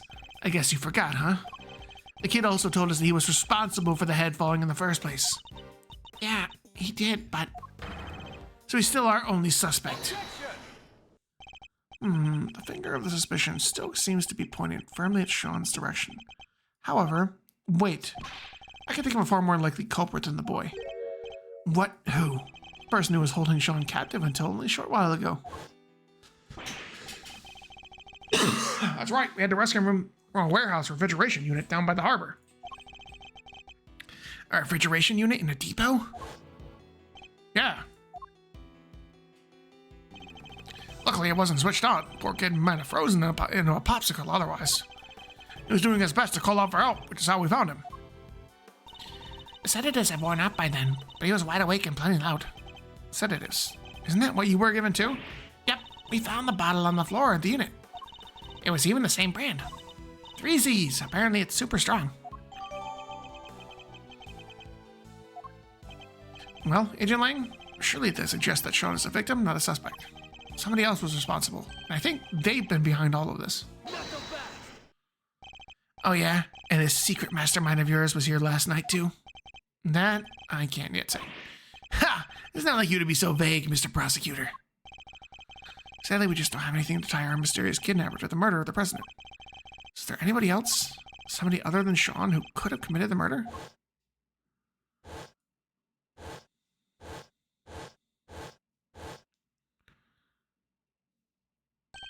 Of course.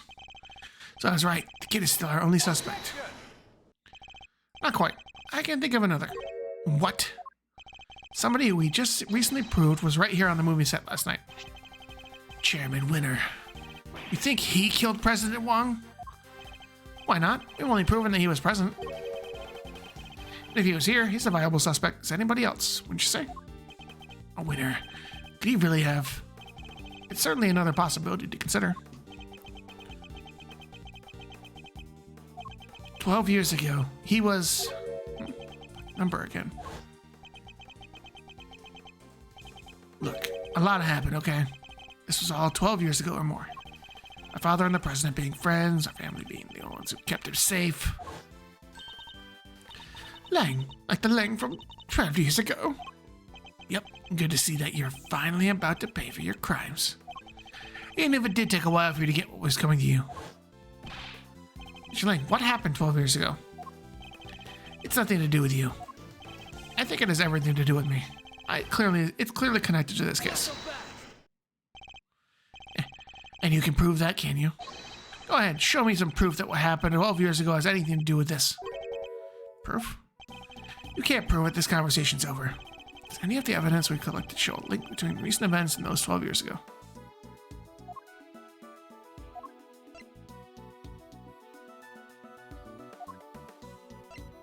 Let's see.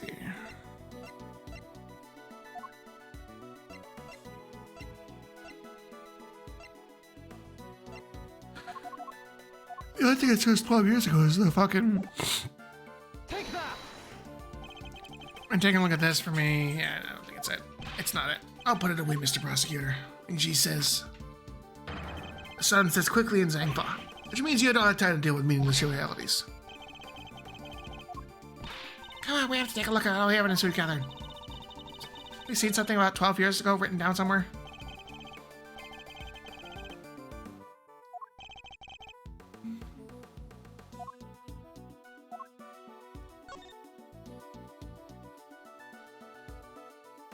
Must be this, then. Take that. This is a report about Bronco Knight. It was sent to Chairman Winter by Gordon Lagarde. This last part in particular should be of interest to you. Retrieve the package we laid to rest 12 years ago, in front of the planter. And that's not all. Take a look at this. This letter was sent to Rosie Ringer, the victim of a murder that happened the night before last. We don't know who sent it, but it does say this. Good luck getting your revenge for what happened 12 years ago. What? But something strange is going on, Agent Lang. Miss Ringer was murdered the night before last, and President Wong not long after. There's a connection between the two murders. Has to be. And I believe we can trace that connection to events 12 years in the past. Am I wrong? These are old wounds are opening here. Insults to my family name. Please, Agent Lang, we need to know.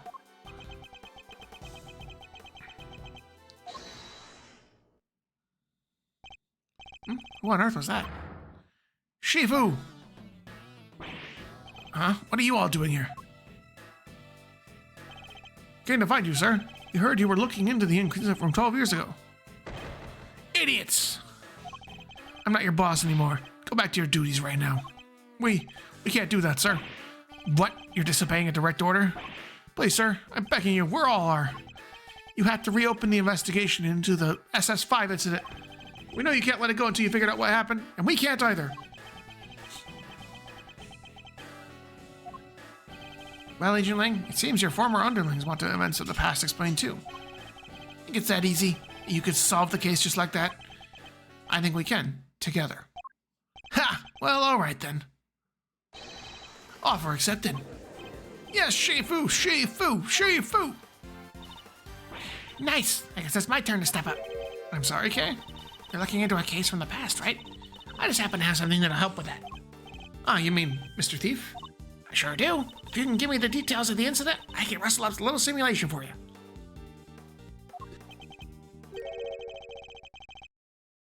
Sadly, we don't have the files related to the case. Huh? How come?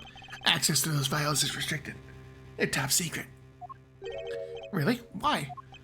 Beats me. Somebody must have had something to hide. Even I've never seen them. Everything I know I read in the newspaper articles from the time. That's fine. Just tell us what you can.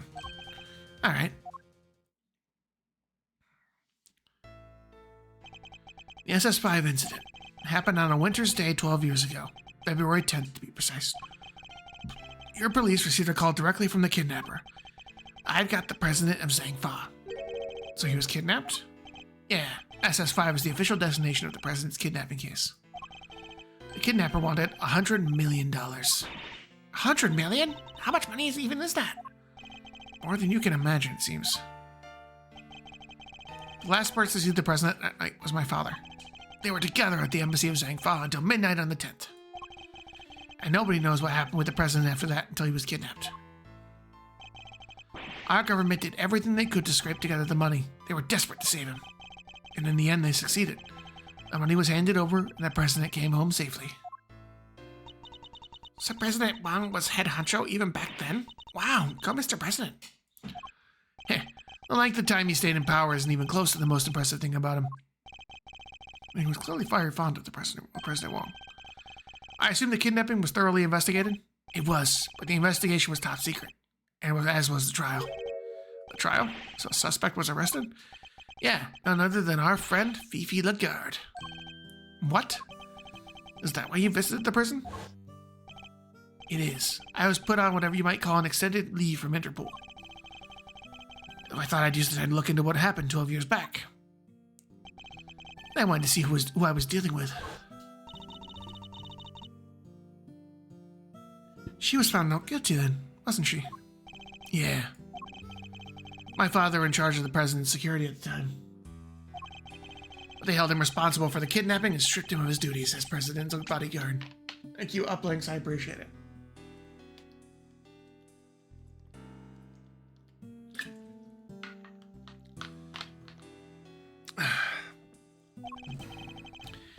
He stayed on the force, though, and he worked the case alone until eventually found a suspect, Lagarde. And if he thought she did it, there's no way she was innocent. But they declared her not guilty, and the case went cold. My father couldn't take it. He was broken mentally and physically. Finally, he quit the force altogether. So he had solid grounds to suspect Lagarde. He must have had evidence. He wouldn't have charged her otherwise. But I've never been able to see the materials from the case. I'm sorry, but that's all I know. What do we do, Mr. Edgeworth? This is useful information, but I don't think it's enough for Little Thief to recreate the scene. Is there really nothing we can do?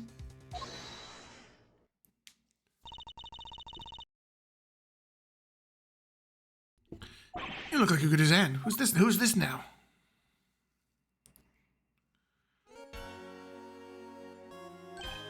Franziska. And Mr. Fender! We finally wrapped things up over at the courthouse. We thought we'd see what you kids were up to. Yeah. What's this? It says SS5 incident investigation report.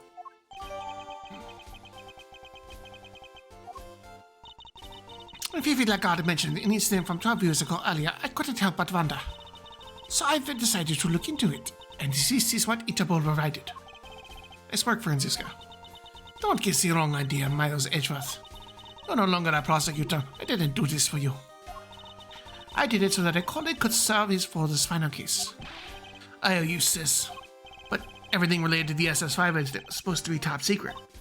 Yes, but that classification was applied by the prosecutor in charge of the case, Excelsius Wiener. He was the prosecutor in charge? Him again? Don't worry. This is the outcome of this morning's case. He's been stripped of his authority. An outcome that was in no small part thanks to the effort of his own son, Eustace. Defeating his father, he made the old case file available to us. Sounds like we owe him. Prosecutor Eustace Wiener is busy wrapping things up after the conclusion of the Lagarde trial. I want to read this. And 12 years ago, I was like, fuck, kidnap, ransom for 200 million, presence at the embassy until midnight, confirmed by day-long lying. Prosecutor George Justice Winner, suspect Fifi Lagarde. That's all? Really? Cool. But he asked me to give you a message. Leave Dad and Lagarde to me. You focus on your case over there. Huh. He's even starting to sound like a prosecutor. Indeed he is. Alright, now we have the case file. I can recreate the scene, no problem. Excellent, let's get started. Huh? According to the file, the incident occurred exactly where the plaza is now. And what are we waiting for? With me, everybody!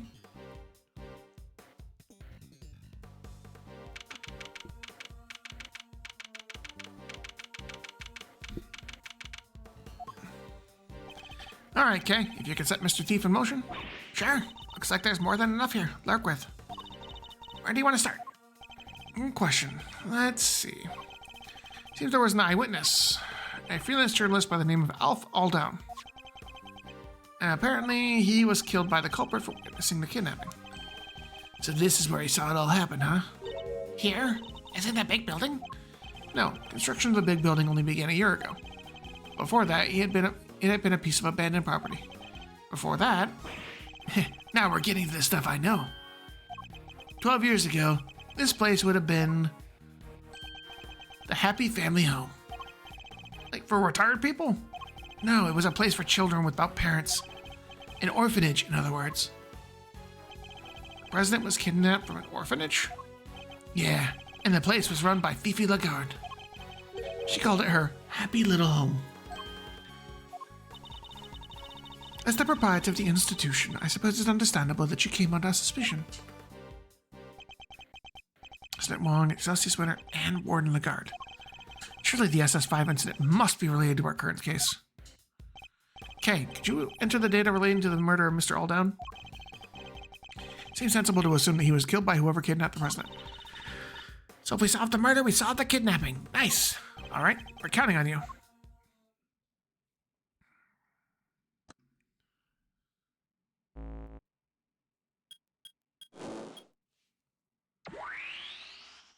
I'm gonna snooze these ads real quick.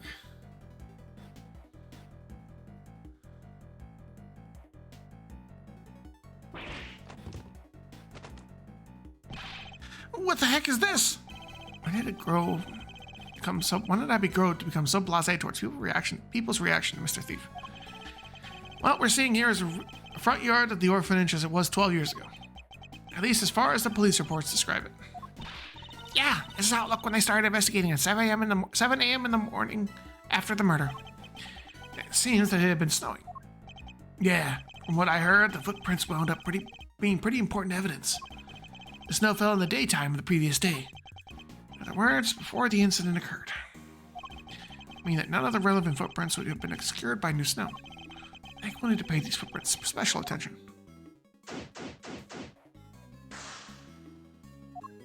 Alright, I'm gonna go ahead and save it here, guys, and I'm gonna go get some sleep. I'm getting pretty tired, so not quite the finale. Hopefully we'll be able to finish this hopefully on Sunday, but we'll see. We're in the middle of it, so maybe we'll get it through on Sunday and be able to start the next game. So, thank you guys. I'm gonna go get some sleep. I'm exhausted. I'm feeling pretty tired right now, so hopefully we can get that feeling a little bit better. So I'm gonna send you guys over to Core, who's doing his job. Call him out for being a bastard for doing his job after leaving his job. So thank you guys again. I'll see you next time. Later.